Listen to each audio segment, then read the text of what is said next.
We'll wait a little bit for others to show up. Kamal, what does your name mean?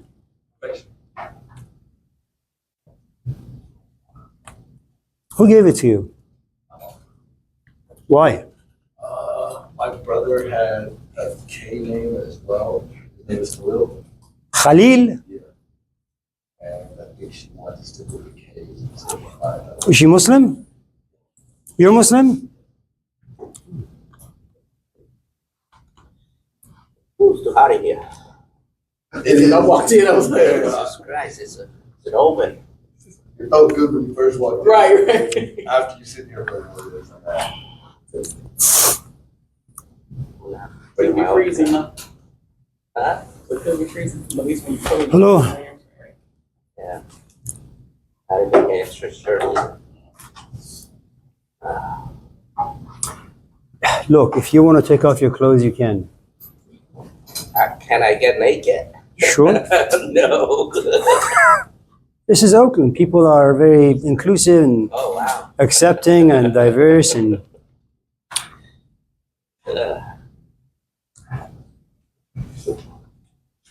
you did say you do have a The 3-year-old. 3-year-old. They're 3-year-old. That's the fun age. Yeah. Most of the time. She's pushing the buttons. So. So you're gonna marry a Muslim girl? oh. I don't know. Like white Muslim, black Muslim, brown Muslim, yellow Muslim? I do like, I'm gonna take your word what's the for woman it. I dated was Whoa, wait a minute. Let's watch this. I have a shirt on. Oh. That's too bad. Good morning. You were saying? oh, most of the girls I dated is Like sick in the head? like sick religion. Matthew. But It's not decorative. hey, where's the underwear too? There's underwear too? Yeah, you got a long johns, you got a never cut. He cuts his hair though. So Wait. You talk who? The father? no, my best friend. Do you know much about the tradition? No. Well, maybe we should talk about Sikhism today. I'm not really interested. But in the absence of having zero passion for anything, Sikhism sounds like a good option. Nathan?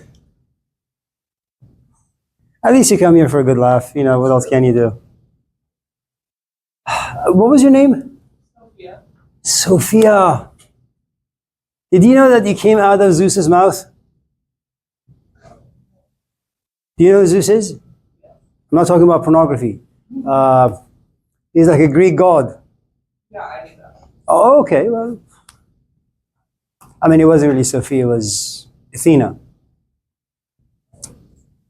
And then things happened. Do you know much about Zeus? Zeus was like the Hugh Hefner of the Greek gods. I kid you not. And he had this wife, her name was Semele. Oh man, she was, the jealous type, as all women are for, different reasons.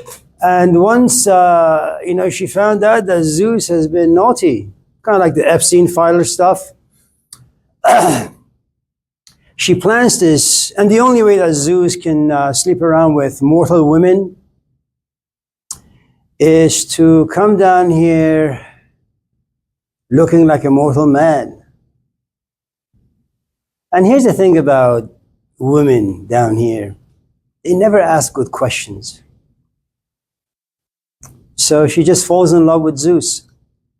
And she has a kid from Zeus. And when his wife finds out, oh man, she is pissed. Hello. How are you, man? Good, how are you? How's your pregnant woman? Oh, man. Yeah. It's a what? Animal. Little, just wait till this other thing comes out. And it's a thing. And you have to wait like 30, 40 years for that thing to become like a human being. Anyway, Sophia, Sebastian, you're 18. How do you feel being around like almost dead people? I don't know. I feel like I want to like listen more. Then I got like interesting questions. Then more like I feel like I don't know anything.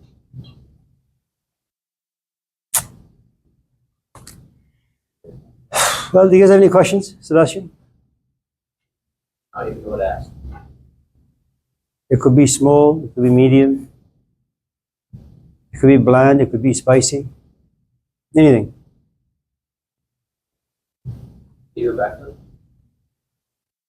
Backflip, like emotionally, intellectually, physically. Like you can, even if you can't now, like you can learn or even try that.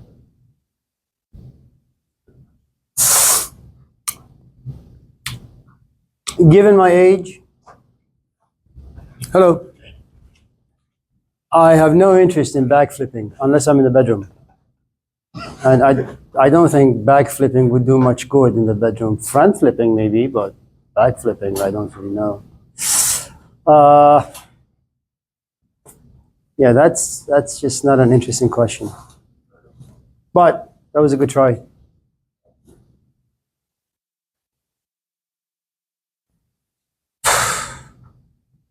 Yeah, Oscar. Okay, so it's gonna be a little difficult. So I've struggled my whole life, so I don't know how to put the question, but maybe you help me in the within what I'm gonna say. So I had like my whole life, I felt pretty empty. Like I grew up without mother or father, and I grew up along uncles and grandparents and whatnot. I went to 6 different schools in elementary. I've been in 5 different colleges up to now. So my whole life it's been kind of like unsettling. Like I I struggle to find purpose or meaning or like having I don't know how to describe that May feeling I, of belonging yeah, or being grounded. may I, Sure, please. yeah, I don't mean to interrupt No, no. you.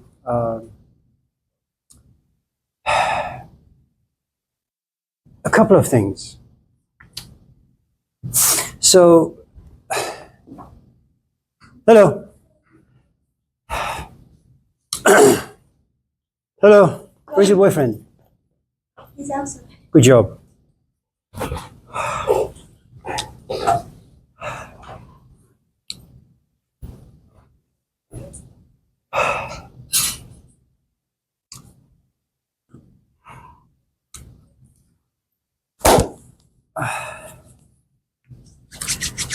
So, a couple of things, first of all, about do you like to read books? Yes. Do you like to listen to books? Do you have this thing called Audible on your phone? It's something that you buy. It's like for $14 a month. Maybe you can get a deal for $10 a month. There was a guy who was considered himself to be somewhat of a student of Freud, the psychologist. His name is Rollo May. Just in case you forget, roll is like backflipping, and May like June, July, August, September. Rollo May. He has this book called Man's Search for Himself. And just in case you're a woman, you can relate. Just in case you're trans, you can relate. It just, in the 1920s and 30s and 40s, language was a little different. So do not be like offended by the word man, just in case you don't categorize yourself as one.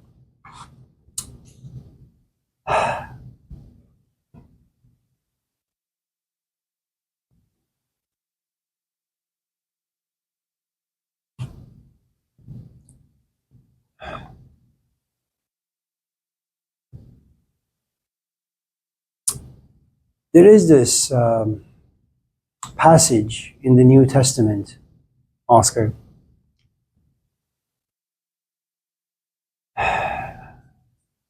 Seek and you shall find.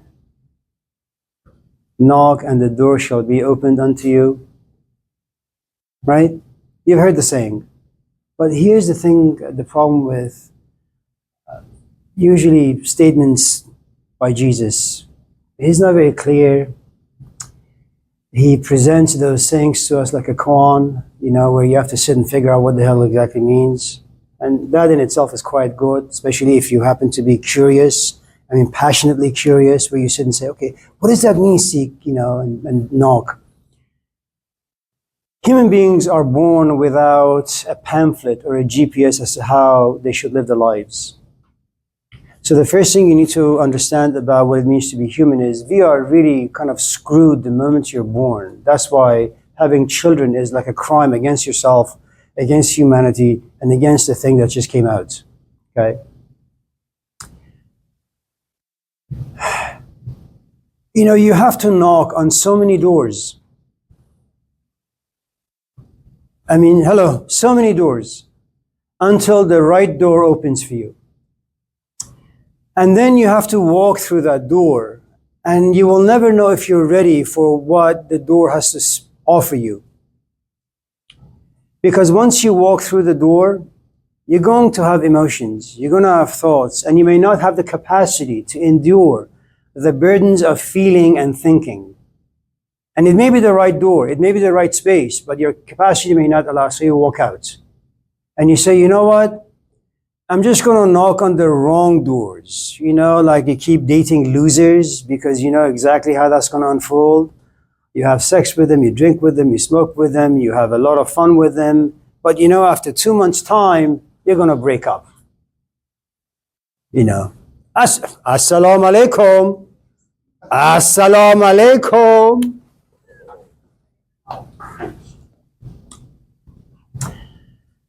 So, that's number one. I think your situation is just a little bit more complex. And I say that because if you remember our conversation on Tuesday is that, as kids, you need guidance and maps to life. And for the first 5, 10, 15, 20 years, your parents are there. In the absence of parents, you have a culture that's there. Now, one of the things about culture is this. Culture can be fragmented or it could be unified. And by that, I mean the following. For the longest time in this particular culture, you come out. The doctor looks at you and says, got a penis, it's a boy. Or a vagina, it's a girl. That's a map. So for the rest of your life, psychologically, you say, you know what? This is who and what I am as a biological animal. I'm just a man. When culture kind of brings about other stuff, your kid comes out, he certainly has a penis, but the doctor now has to change his language. Why? Because if he doesn't, the hospital and the doctor both can be sued. Because 2 months from now, 2 years from now, 20 years from now, this kid can come out and say, I may have a penis, but I'm a woman. And what you realize is that the culture that for many, many thousands of years have been the script. You read, you know exactly who you are and what you are. One of the nice things about our position in life for the first 15, 16, 17, 100 years in the Western tradition is that if you want to know what sort of an animal you are, very easy. Because you believe in the Bible. You read Genesis, you were an angel in the Garden of Eden, Adam and Eve did A, B, C, D, you fell, you came down here, you look around, it's a desert. Okay? And you come out with two things inside you. You have Abel and you have Cable. Abel and Cain, right? Abel is young, Cable is old. Okay? Abel has a very small land, but man, so many fruit trees. Cain has a huge land, but grows nothing. And eventually, who wins? It's Cain that demolishes Abel. So what you have at the very beginning is the following. When you come out here, your soul, i.e. Abel, that's going to be crushed. The only thing you have is a physical body trying to find a way to survive on this place. And it's not going to be joyous, it's not going to be fun, it's not going to be a place of happiness. It's going to be struggle. And that was our script for the longest time.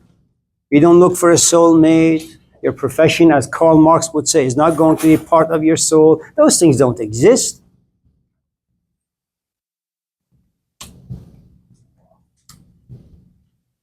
The problem with all of us in this class, myself included, is that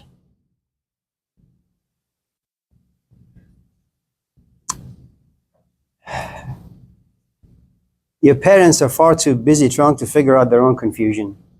So even if your parents are there, they can't be much of a guide. Society gives you mixed messages. You have to deal with your own psyche, which is tough. I mean, look, when an elephant births a child, in about 10-15 minutes, this baby elephant begins to walk. You know, when a crow gives birth to a child, 5 minutes later, that bird is pushed out of the nest. Every animal out there, within like a few minutes, few hours, few days, they know exactly what to do. Human beings, I mean, for those of us in this class who have children, and for those of you in this class who are just like here listening to me, it's going to take us a lifetime to figure out how we ought to walk. Now, here's the thing you need to know. When you're close to death, you have no choice but to be pushed and review your life. And you're going to have lots of regrets. Which goes to show you, even at the moment of death, when you look back, you realize you haven't done anything right. That's our position in life. Now, in the absence of parents, in the absence of a culture that can give you meaningful narratives, what you are, Oscar, like very much all of us in this room, you're dealing with something that T.S. Eliot has suggested in 1925. Hollow men. We are mannequins. If you have read the Gospel according to Mary, this is Mary Magdalene. Okay, no historical facts about Mary Magdalene, but that's besides the point. There is a Gospel. Apparently she wrote, or someone, where she says that one day Jesus is sitting next to her and whispering into her ears, "Do not be deceived by what you see out there.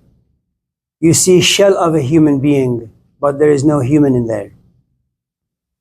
And it's a complaint or a lament of all the sages, you know, any wise person. And they don't have to be religious, they don't have to be philosophers, you know, that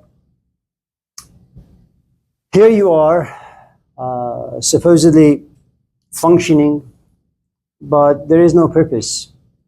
You wake up and you have a goal, you have a purpose, but when you go home at night, you sit back and you say, really? My entire day passed by doing what exactly? So you're not alone in that scenario, that you find yourself being hollow, empty from inside. The other thing you need to understand is you are a social animal, which means the following. You have food for your belly, you have food for your emotions, you have food for your psychology, and you have food for your intellect. When the culture gives you a variety of different foods, and all these foods conflict or create sickness inside you, what you have at the end of the day is diarrhea. You just want to throw up. Your question is an indication of a human being who lives in modern times. And modern times creates nothing but narratives that produces vomiting and diarrhea. Now, if you're asking if there is a way to fix that, there is. You ever gone to 7-Eleven? Yes. How long did you stay at 7-Eleven? 5 minutes. 5 minutes. You ever gone to Costco? Yes. How long do you stay there? 30 minutes. Come on, man. It's got like 900 aisles. Shelves go all the way to the heavens. I already know where things are. No. See, that's the thing. If you can find a human being, who is not a 7-Eleven. See, if you and I were to date, Oscar, let's say you're gay, I'm gay. I got no depth in me, man. The longevity of our relationship, maybe 6 months. And then when it's over, you're going to walk away saying, man, this has been no different than all the other 50,000 men I've dated. If on the other hand, you date Cameron over there, look at him. He's no 7-Eleven. He's like 3 Costco's. And the nice thing about being 3 Costco's is that he's going to keep you dangling for many, many, many years. He's going to give you questions you never thought about. He's going to give you thoughts you never thought about.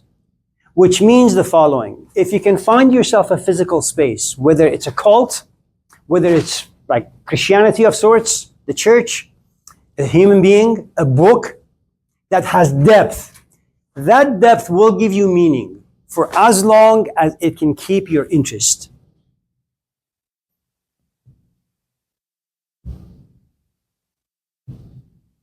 And that's a difficult place to be. And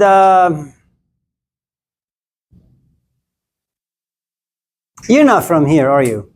No. Nah, see? See, I grew up within 5 different countries as well. And that's the thing. You have a thick skin, Oscar. Your people, my people, we don't go to a therapist office. It doesn't work for us. We don't believe in those things. There's no language for that. You don't suffer from the absence of parents. You suffer from absence of a culture that doesn't give you the proper narratives. You also suffer from the fact that you're just a biological animal. Maybe you're heading towards your midlife crisis. So you have hollowness times 2 or 3 or 4 or 5. Now here's the thing.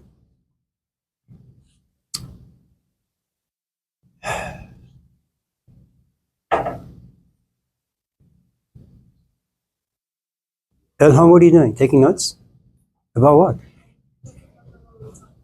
Oh, for the question. Oh, yes, transactional.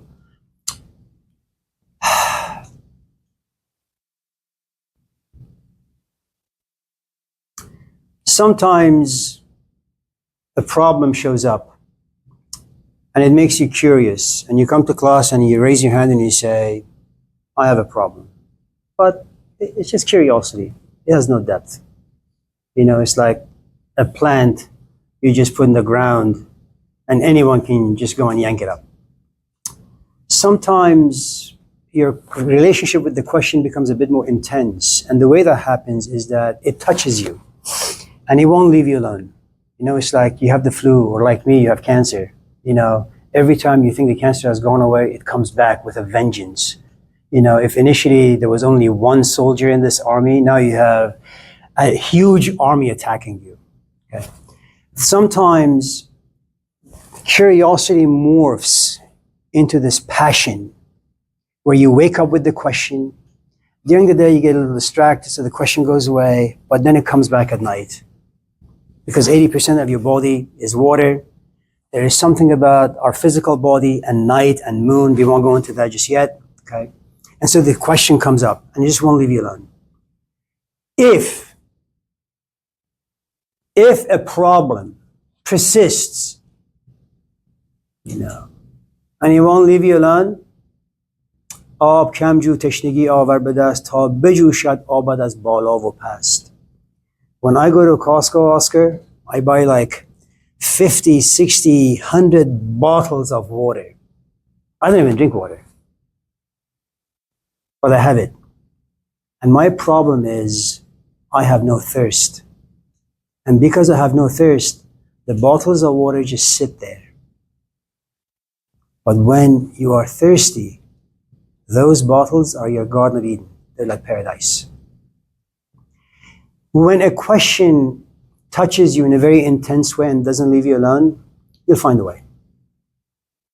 You just have to make sure it doesn't lead to depression. And you have to make sure that depression doesn't turn chronic, because once it becomes chronic, that's the end of it. Unless you can find a savior or messiah to enter into your life and kind of fix you, some shape or form. But my recommendation this day and age, listen to audiobooks. If you don't have time to sit and read, you know. For those of you who are interested in listening to books or lectures, You can see me after class. I'll give you my cell number. And then you can download this application on your phone called Telegram. And I'll send you like a few thousand hours of audios to listen to. Different people. You know, it makes the wheels in your brain kind of go in circles a little.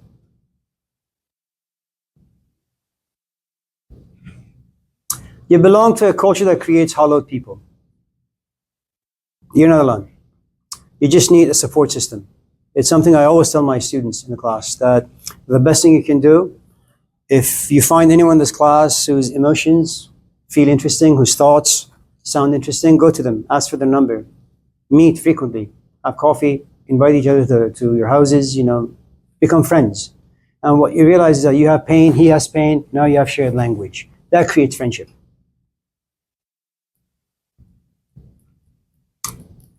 But Americans, for the most part, are isolationists, so I don't know how well that works. Good luck. Anyone else? Matt? Told me to ask When? the other day. Is it okay to read the Quran in anything other than Arabic? How dare you ask that question in the presence of Ilham? Like if I found a copy that's in English, is it okay to read it in English? Yeah.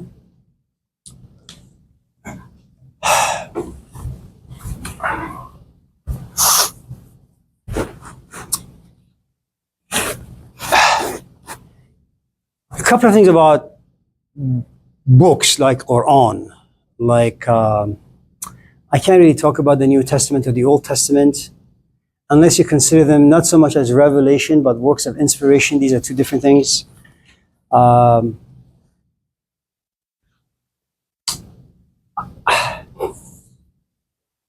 So here's the thing you need to kind of get from, say, the Quran.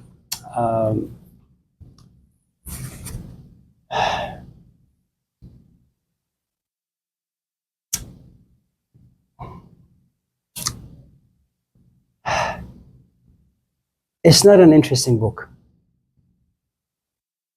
My apologies, Ilham. I know I just said something blasphemous.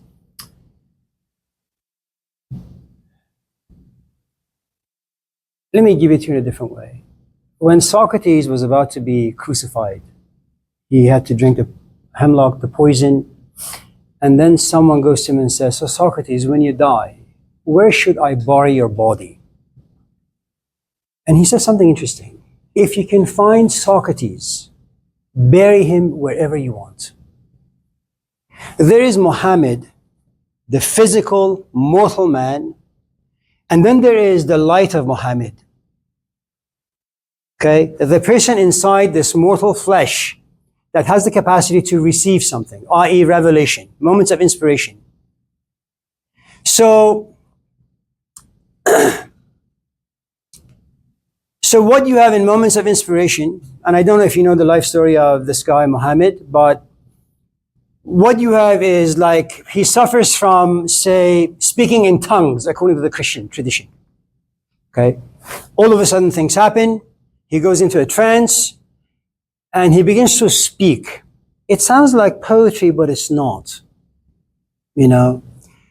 And people say, man, this stuff is really, really interesting.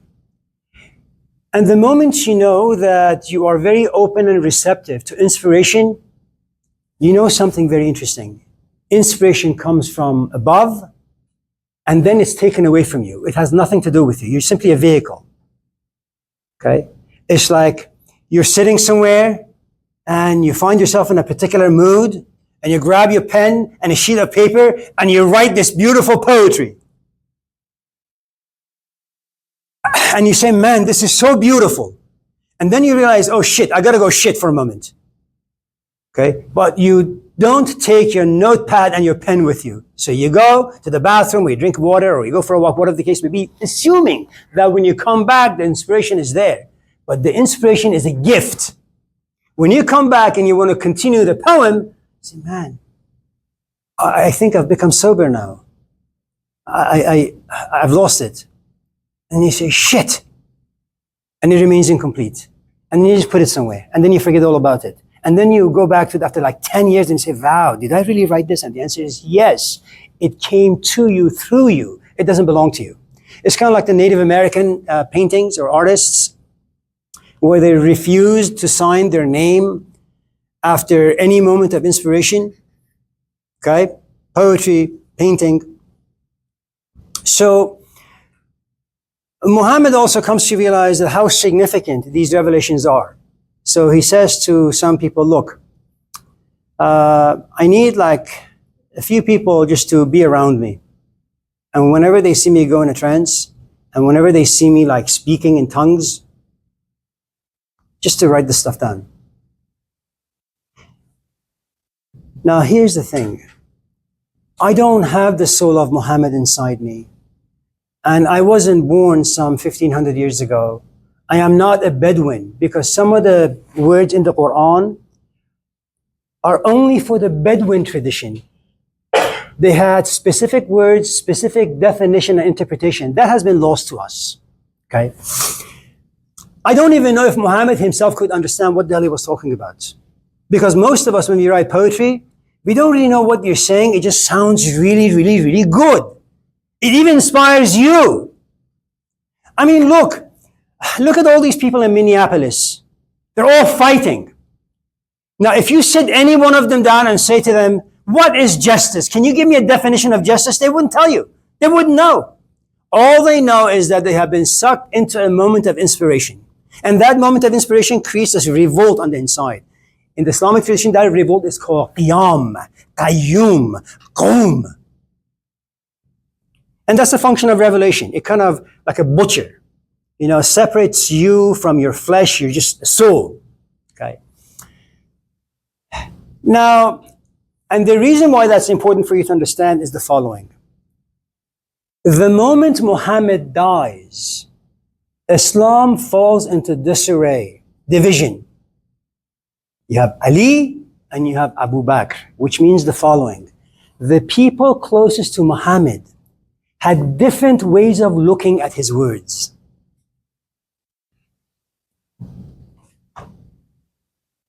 Same language, different eyes, different ears, and different filters.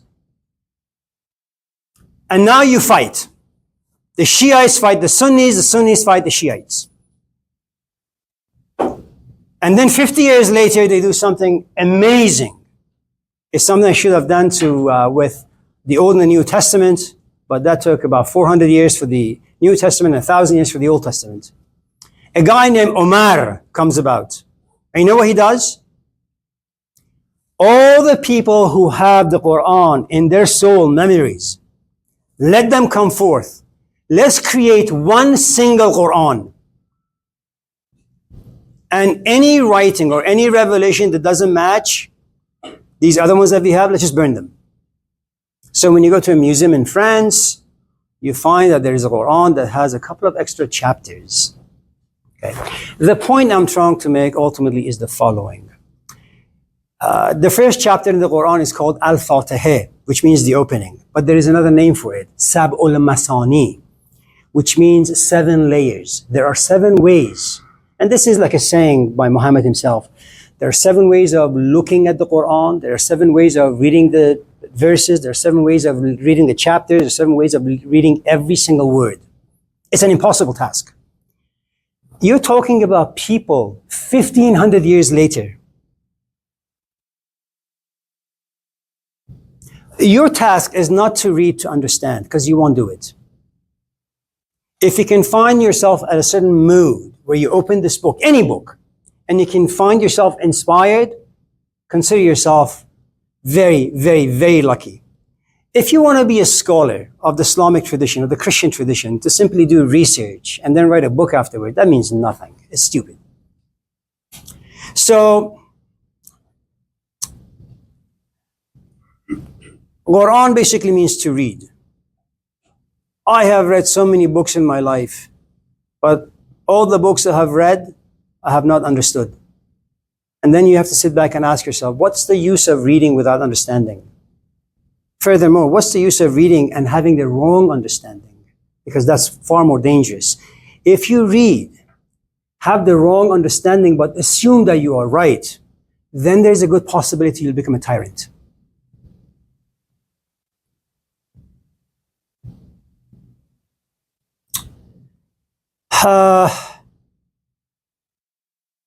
But again, if you have found yourself at a stage where you have found a book and the book inspires you, more power to you. It's, you have an opening. In other words, there is something about Matthew that says, I'm curious about this book. It's kind of like Kamal saying, I'm curious about Sikhism. What the hell is that? You know. So, here's my recommendation. If you're interested in the Islamic tradition, find a Muslim. Again, if you're interested in that tradition. Okay? If you're looking after wisdom, that has no denomination. It doesn't know skin color. It doesn't know gender. If you're lucky enough to be in the presence of anyone who's got wisdom, that's your Quran. Just sit and open your eyes and open your ears and just listen. And shut your mouth. Just listen. But if you're interested in just Islamic tradition, find someone in whom, I suppose, in a bad language, the Quran lives. That you enjoy his or her interpretation. Or you enjoy the tone of his or her voice. And you enjoy the fact that whenever this person speaks, something happens to you. What they call alchemy. That Matthew, the flesh, becomes Matthew, the emotional, or Matthew, the intellectual, or Matthew, the spiritual. Because most of our interaction with people, it's just meat. You know, grinding with meat.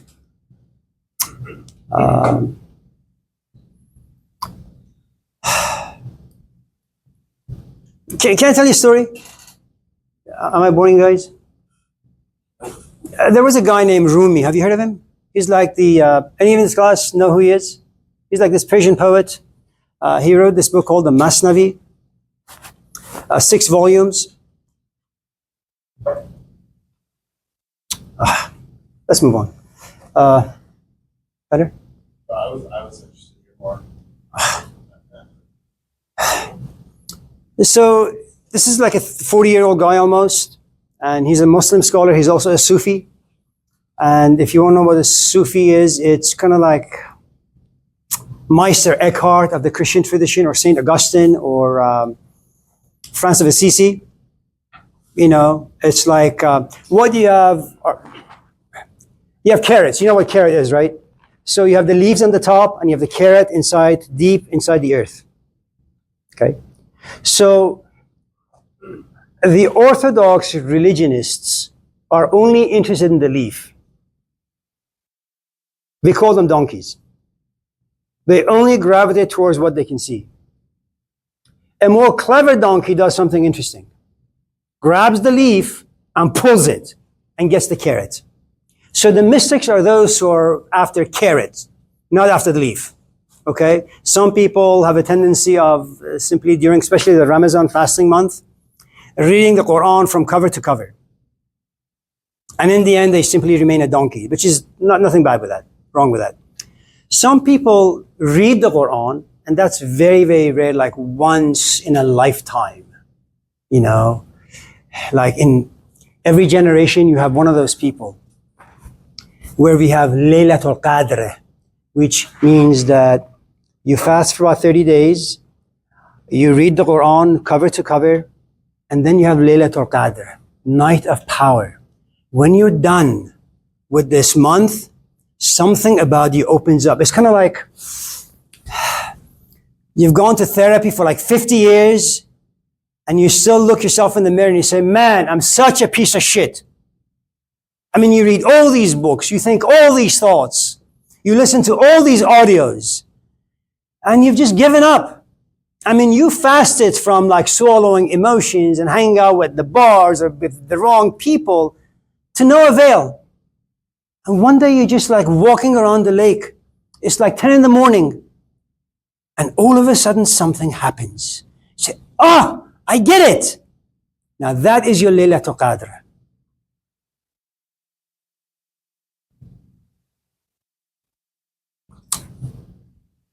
So, anyways. So Rumi is like this mystic. This man enters his life, his name is Shams, a 20-year difference almost.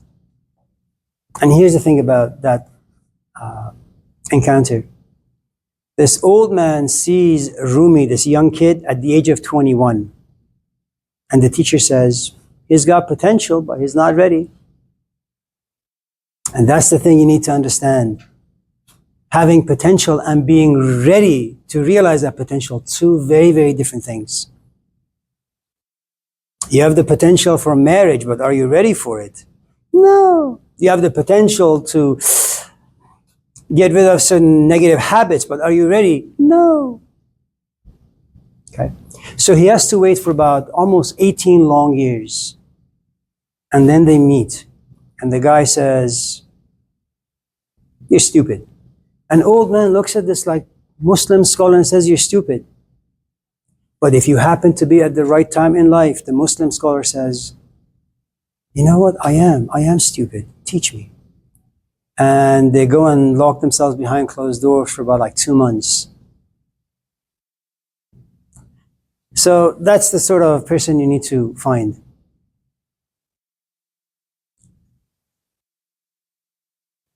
So, I mean, I would tell you more, but yes, Yeah, I have a question. sure. Would you consider religion or spirituality necessary to find a subjective sense of meaning, or even begin to search for it?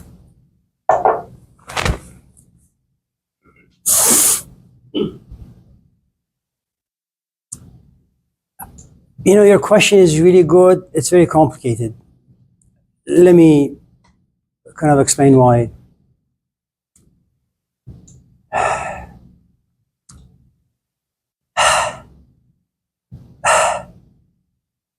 You know what the problem with people today is? Our desire for uniqueness. That all of us assume that we are gifted, we are unique, that we have magic on the inside. If you look at sports, for example, look, there are lots of people who desire to be Kobe Bryant. There are lots of people who like wake up at 2 in the morning and practice basketball, but they don't even come close. There are lots of people who want to be like Mike Tyson or Muhammad Ali. They go into boxing, but they just don't have that. And the point I'm trying to make, Magnus Carlsen, Bjorn Borg, you know, Roger Federer, humanity has created maybe a few handful of just magical people. That's it. We have one Malcolm X. We have one Mahatma Gandhi. We have one Jesus Christ. We have one Plato. We have one Socrates. We have one Kobe Bryant. And then what happens over time is that the culture says, you know what? Everybody can be a Malcolm. And the truth is no. As we have geniuses in sports, we also have geniuses in the intellectual world, and we have geniuses in the spiritual world. Now, the problem is this. You read the works of Friedrich Nietzsche, okay? And you say, yes, Übermensch. I want to overcome everything that makes me this pathetic human. And man, the way he writes, you know, I mean, look, the stupid guy, Nietzsche, solitude is your friend. How many in this class have ever suffered from loneliness, which is the result of solitude? All of us have. How many of you have produced anything creative, inspirational in that moment of solitude? None of us. Because it's tough. It's filled with despair and dread and anxiety and frustration and fear and hollowness. But you have a guy named Nietzsche, and then all these ridiculous philosophers, whether it's through academia, YouTube, you name it, they come forth and like lecture in a classroom. Nietzsche said this, so yes, we have the potential. And all of a sudden you realize someone just locks themselves in a room, reads all the works Nietzsche ever produced, in hopes of renting a tiny room, sitting and writing like Nietzsche, without realizing Nietzsche was a genius, and life does not create too many geniuses. You're no Nietzsche. You can be a plagiarist, but eventually you're a counterfeit and you'll catch yourself. And the reason I say the following, or said this, is for the following reason. There is nothing wrong with following someone whose meaning you enjoy. Why the hell would you want to create your own meaning in a wasteland? Go to Yosemite. I mean, it's winter time, I suppose. If it is, I'm not really sure. But just wait for the rain to come. And when the rain appears here, it's going to snow in Yosemite, hopefully. Then drive to Yosemite. When you go to Yosemite during wintertime, there is only one campsite open, the Pine Valley. So here's Curry Village, here's Pine Valley. Between Curry Village and Pine Valley, there is this desert-like piece of property. It's vacant. And in snow time, it's blanketed by snow. And then you park your car because it's majestic during wintertime. You park your car and you say, I'm just going to go for a walk. I'm going to go from here all the way over there. Across this, land filled with snow. And man, it's fluffy, it's beautiful. And as you start to walk, you see some footprints to your right. You say, footprints? No. I want to create my own footsteps, my own footprints. And so you take the first one and you go in deep about ankle. Then you drag your, foot up. You take the second step. Your left leg goes knee deep. And it's cold, so you've worn a lot of clothes. And then you realize, man, it's so tough dragging your leg up. And you say, I'm not going to give up. Then you say, third step. This time you go in waist deep. Then you sit back and you say, this is fucked up. This is too much work. And you're sweating and you're exhausted because of the elevation and all that. And then you say, you know what? I'm going to go back and put my feet in the footsteps already created by others. And now you cross the path in like 10 minutes. Creating your own meaning is tough because you have to go through, it's like going to a buffet that has 5,000 items. And first you go there and you're confused. What food should I eat? And you've paid like $30. And you want to take advantage of the money that you have given. And you say, I'm just not going to go there and just eat pizza. I want to eat everything. And then you try a little bit of everything only to realize that, no, you're just hungry. You have no idea what just happened to you. You have eaten all the stuff, but it feels as if you haven't eaten anything. You read a book, you watch an audiobook, or what you listen to it. You go to a workshop, you talk to your friends, you write in your journal. And it's like having all these like emotional food. And you say, man, I feel sick. I have no idea what I've eaten. I have no idea what I've written. And you realize that this is what happens when you don't have the sufficient tools. This is what happens when you don't have enough self-knowledge and you don't really have a goal, you don't have a purpose. All you know is that you're a seeker. You just don't know what you are seeking. All you know is that life is insufficient. Life is not able to give you what you're looking for. I mean, look, you like companionship. And you're a nice looking guy and you got money in your pocket and you keep going out with these women and they all sound good and they all feel good. But for some strange reason, none of them satisfy you. And you go back saying, the hell is wrong with me? And that's the thing. And the trick is, when you are ready to settle down, 99.999% of the women will work for you. Because by the time you figure out what you want, you've gone through a great amount of aloneness, self-examination. You've kind of removed some of the meaningless aspect of you and say, you know what, I accept myself the way I am. I accept my life. This is my lot in life. And then by this time, I don't know if any of you guys know Alex Honnold. Any of you? He's a climber. He did El Capitan solo. That means without any protective gears. And so one day his girlfriend goes to him and says, listen, and they've recently met, she says to him, next time you want to do solo, can you put me in this equation? I mean, shit, I love you, man.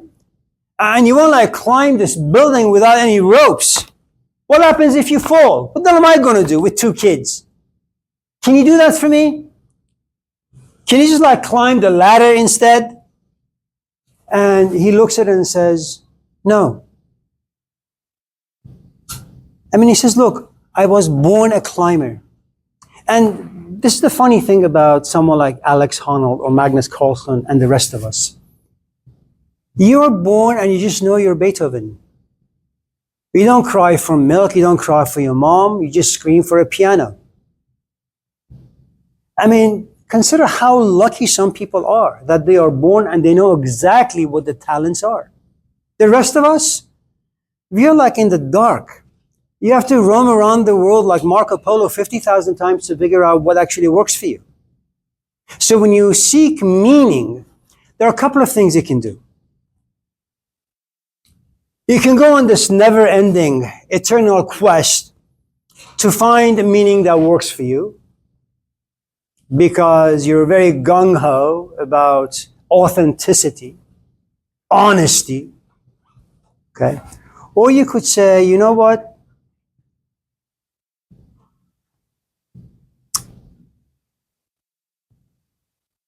I'm going to find someone in whom there is a meaning that I like. And that becomes your living tradition. Have you ever heard of this? Kamal probably knows this because he's had Indian girlfriends.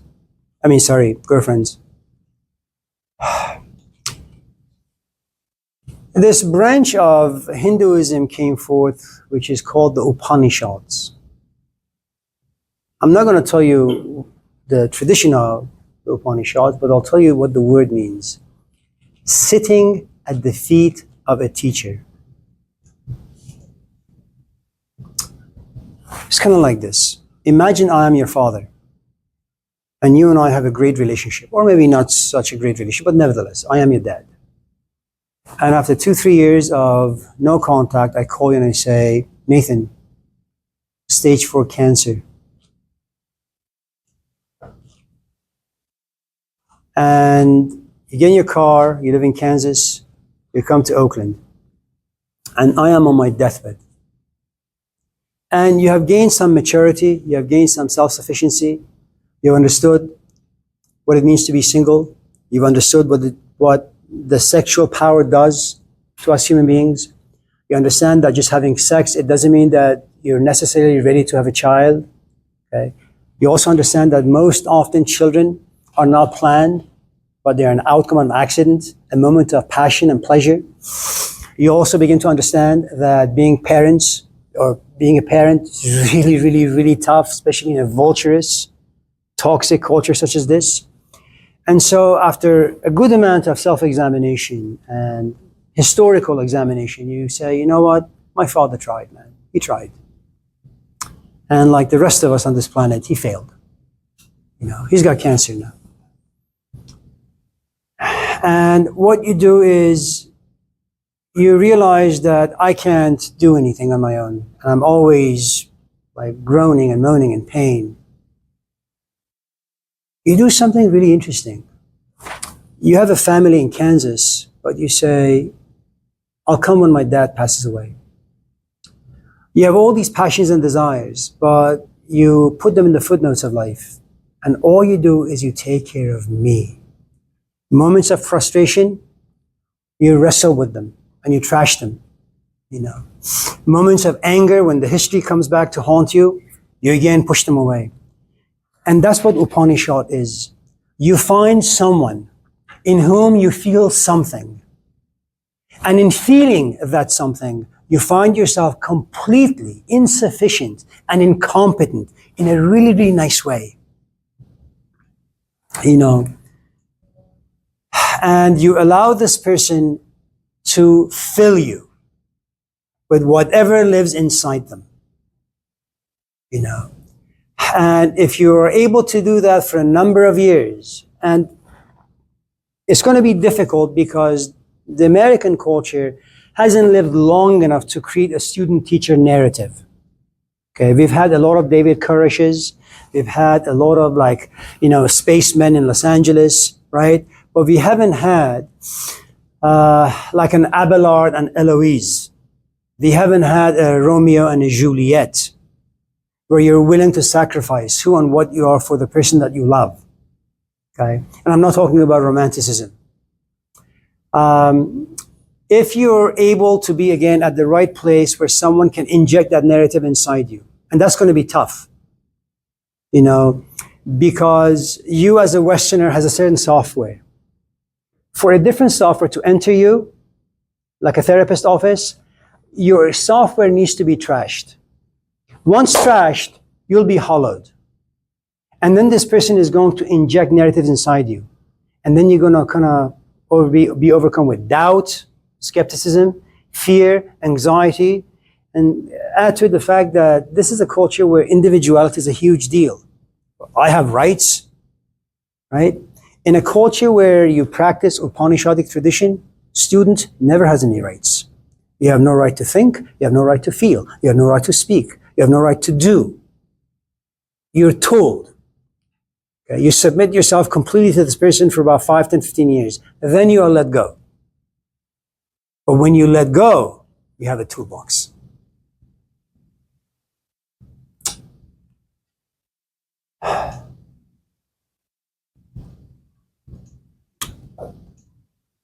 Ilham.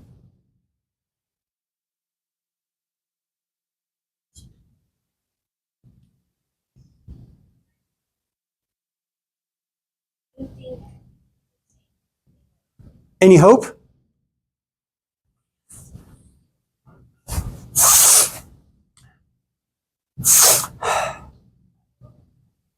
I feel like the questions are like, walking into a ring, Mike Tyson standing before you. You're gonna gotta get ready a little.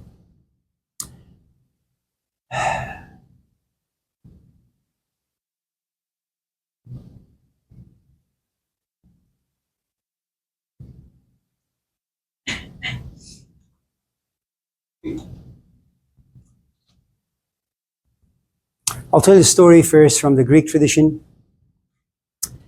Then they're put in a language that fits us in the 21st century. There are two brothers, Epimetheus and Prometheus. You don't need to know the names, it's uninteresting. One of the brothers is about to get married. And he's about to get married to a woman whose name is, Pandora. There is something about Pandora that it's both a blessing and a curse. She is curious. Curious! And so, for Zeus to punish this brother for having done some naughty things, he gives them this box, gives Pandora this box, the wedding gift. And on it, he writes, "Do not open." Pandora looks at the box and it says, "Do not open." Huh, why? I won't open what's inside the box. It's like telling your 2-year-old, "I put ice cream in the freezer, but don't open it." Or God telling Adam and Eve, "By the way, there is a tree over there. If you take a bite," or in the Quran, if you look at that wheat, you'll have the knowledge that I have, and then, so my advice is don't go near it. Okay. So Pandora becomes very curious, and so opens it. And all the awful things in life come out. Jealousy, anger, violence, murder, mayhem. And then there is this one last element that's about to come out. You know what that is? Hope. But the lid shuts. Hope never comes out. And here's my take on the story. You want to have a happy marriage? Are you sure? Okay. Get rid of hope.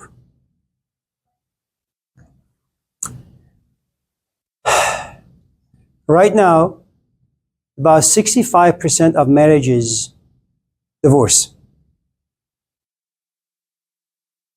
The hollowness that Oscar talked about, it matters very little if you're from Iran, Yemen, Europe, or America. It's everywhere. If you're familiar with the 13th century in Europe, this virus comes in. People get sick, especially if they live in a community, close-knit. 70 million people died, half the population of Europe. It doesn't matter if you're religious. It doesn't matter if you're atheist. It doesn't matter if you're trans. It just matters very little. Be realistic. Money. You know what life demands? Food, shelter, clothing, children, diapers, formula, mortgage. Do you want a man who smokes? No. Do you want a man who drinks? No. Do you want a man to be faithful? Yes. Do you want maturity? Yes. And you know what this means? You look at things, you examine them, you get rid of hope. Oh, he will learn in the future. You know one of the problems with abusive relationships, you know what that is? Imagine you and I are married and I drink. You're going to have hope. I'm going to have my father talk to him. I'm going to have him read the Quran. I'm going to take him to the mosques for him to listen to the Imam. Hello, Alexis. How are you? Good.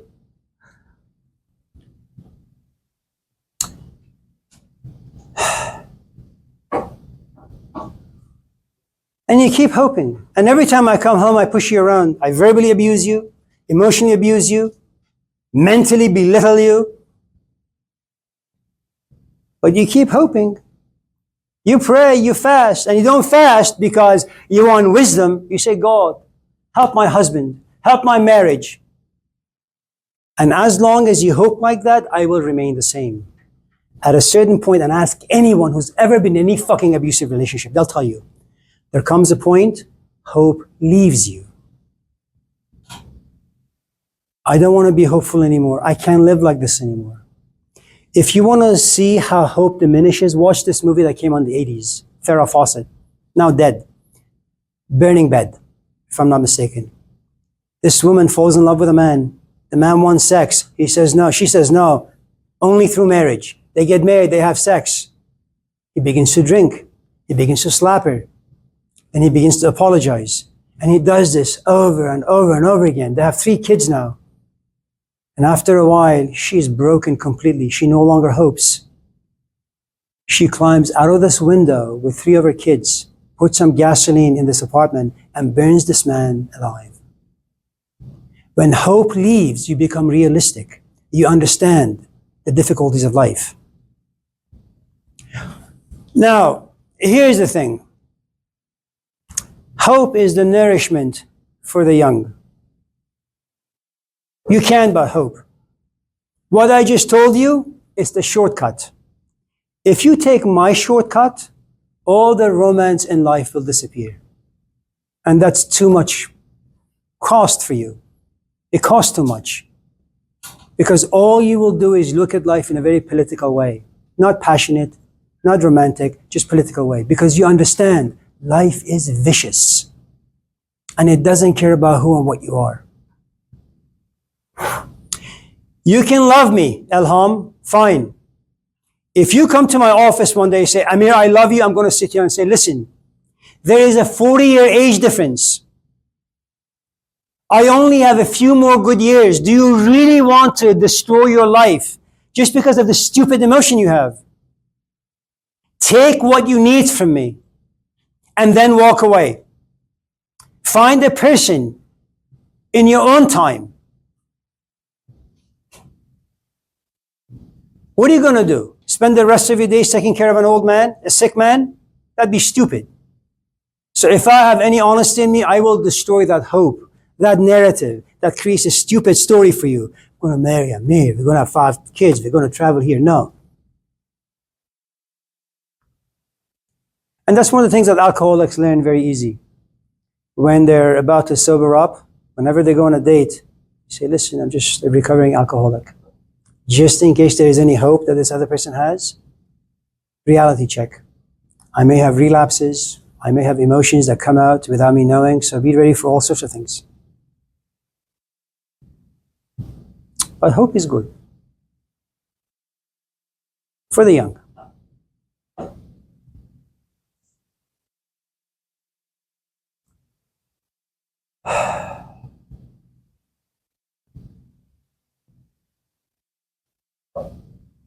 You know how you pass this class, Alham? Don't imagine or hope that I like you. Just know that I'm a piece of shit. At the end of the day, I'm going to go to Canvas, see if you've submitted work. If you haven't, I will fail you. And if you look at that very realistically, you will pass this class. If you're a wishful thinker, you will fail.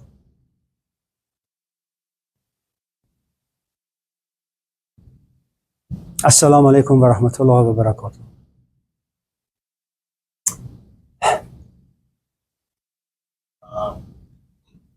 I had a couple questions earlier. I feel like you answered them all. I'd be curious to hear your take on the tale of Orpheus and Eurydice.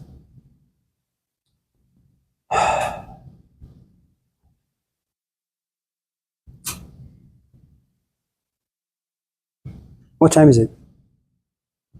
All right. Any other questions? Yeah, Sebastian. What is nihilism? Like, what is nihilism? So, no, it's okay, Alexis. Don't worry. I mean, we're not really doing anything.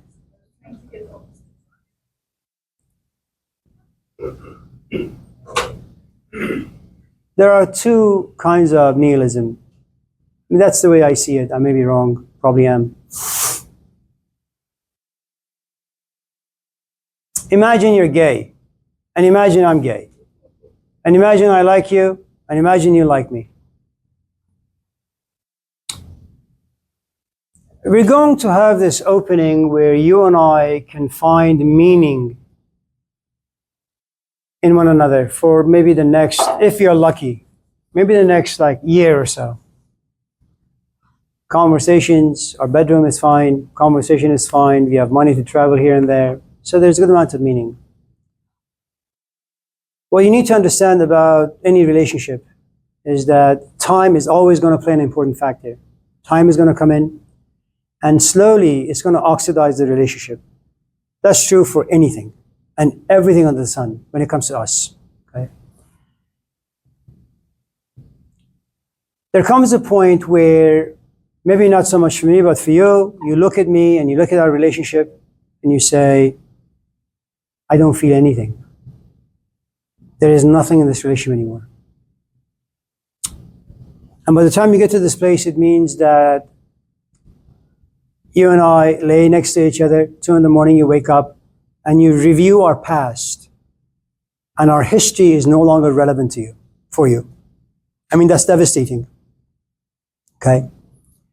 And you find yourself in this brand new poverty when it comes to this relationship. I have been nourishing you, this relationship has been nourishing you for all these months or years, but all of a sudden, nothing. And when it comes to our relationship, one morning you wake up and you say, I'm out. You say, we have a history. And you say, that history means nothing to me anymore. That's a very nihilistic approach. Okay? The problem with this particular perspective on nihilism is that you may think that Oscar will do it for you, or Nathan will do it for you, or Matt will do it for you. Okay? It's a very superficial understanding of nihilism, that your relationship with me has ended up nowhere. It has given you meaning, 0 meaning. Okay? The other aspect of nihilism is as follows.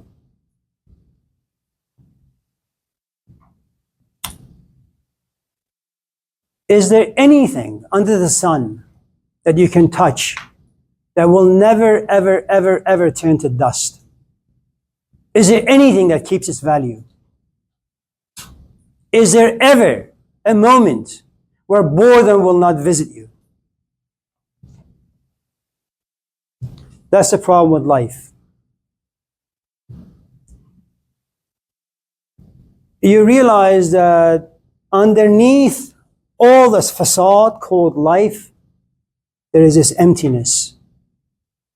Whatever you attach to, eventually life is going to steal that from you, steal the meaning from you. The other approach to nihilism could be the following. You and I can have a relationship, but you enter into it with the understanding, I will never be able to make you happy. But you are in this relationship for one reason. As a human being, being alone is tough.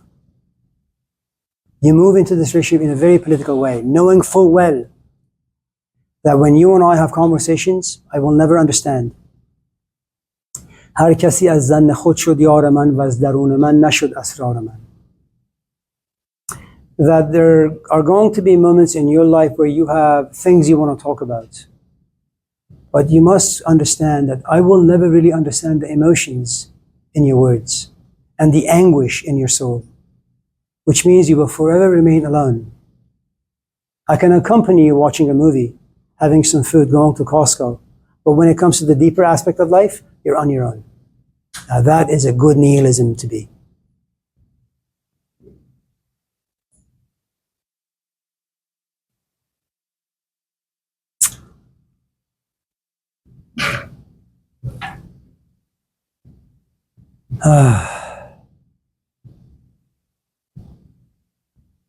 Oliver? Yeah. Anything? Me? Yeah. Well, I was going to ask about ethnocentric behavior, but since the conversation came up about Muhammad speaking in tongues, I had an encounter, I guess you can say, many years ago. My sister took me to this place called Mount Hermon. Okay. So I go there, and it's a Christian camp for anybody that don't know. And I remember praying, like, just show me that you're real, because I don't know what all this religious stuff is, blah, blah, blah. But in that moment, everybody, and I mean kids on up, start speaking in tongues and getting the Holy Ghost. Me and two other teens beside me were the only ones sitting around looking like, what is happening in here? Were you guys high? No.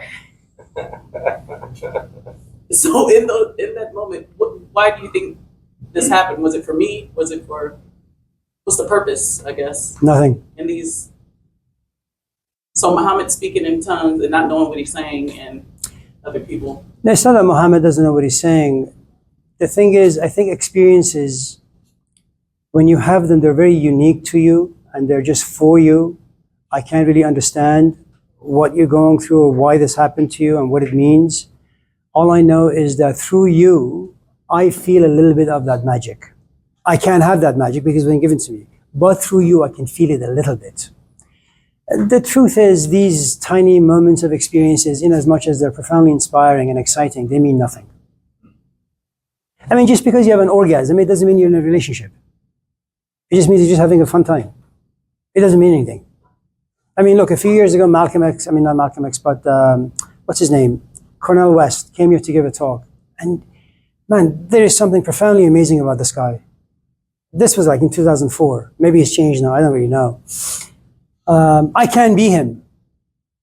But when he would sit at the podium and talk, man, I could just feel something. I mean, the entire auditorium, they were on their feet. I don't know if he knows what he has. I don't know if I can explain why we experienced what we experienced. But I was only changed for that particular moment in time. It didn't last very long. The thing about alchemy is the following. You take a piece of raw metal and you apply a few things to it, and then it transforms itself into gold. Once it becomes gold, it can never go back. into just being bronze or silver. It remains forever gold. And I think that's what all of us in this class are looking for. You know, we fall in love. It's a great experience, beautiful experience. The problem is, after a few weeks, all the wonderful gifts that love gives you, it just takes from you. And you just become your old stupid self. And so just because you had that experience, it means that, well, you have a memory of it. And it's a great memory to have. You can tell that to your grandkids. But, you know, that's what it is. It fades in time. Having said that, it's good to see all of you. Stay safe. Have a nice weekend.